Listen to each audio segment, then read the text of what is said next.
నాన్నా నాన్నా నాన్న ఏం చేస్తున్నారు? మావయ్య డాడీ, ఏంటి డాడీ ఇది? చచ్చిపోయిన వాళ్ల ఫోటోకి దండ వేస్తారు. శోభ బ్రతికుండాల్సిన మనిషి, చచ్చిపోవాల్సింది ఇదిగో ఇలాంటి మనుషులు. ఈరోజు నిజంగా చచ్చిపోయింది అపూర్వ.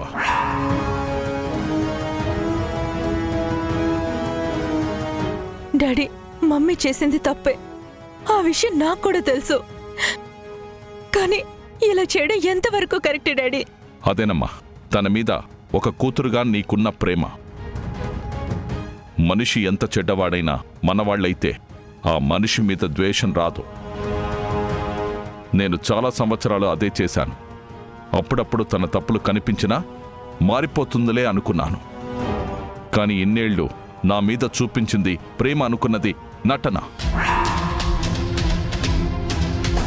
శోభ పోయిన రోజు నేను ఒంటరివాణ్ణయ్యాను. ఆ ఒంటరితనంలో తోడు కావాలని అపూర్వని నమ్మాను. కాని తను నా జీవితంలోకి తోడుగా రాలేదు.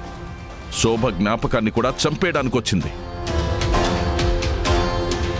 చూడమ్మా, ఈరోజు నేను బాధపడట్లేదు. ఇన్నాళ్ళు నా శోభకి న్యాయం చేయలేకపోయానని నాలో నేనే కుమిలిపోయాను.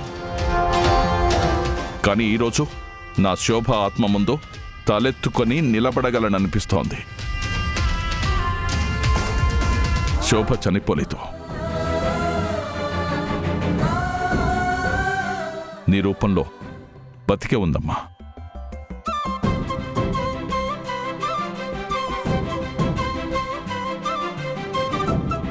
నీ మంచితనం చూస్తుంటే నాకు నా శోభ కనిపిస్తుంది.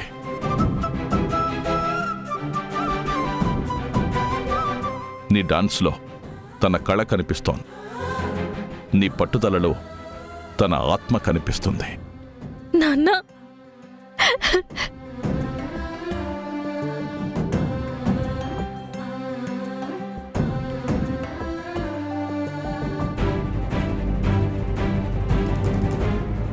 ఇంతకాలం నేను నీకు నాన్నని, కానీ ఇక నుంచి నువ్వే నాకమ్మ.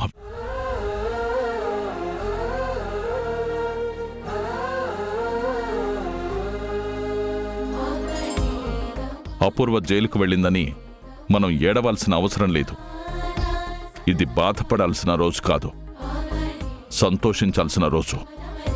మన ఇంటికి పట్టిన శాపం వీడిన రోజు. మీరా, శోభాకిష్టమైన వంటలన్నీ చేయించు. ఈరోజు నా చేతులతో నా బంగారు తల్లికి తినిపించాలి. అలాగే అన్నయ్య.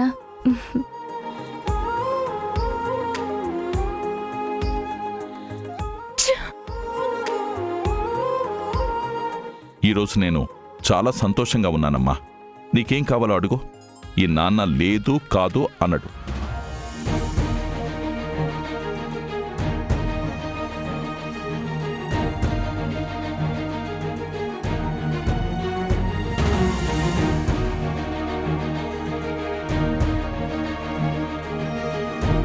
చెప్పమ్మా.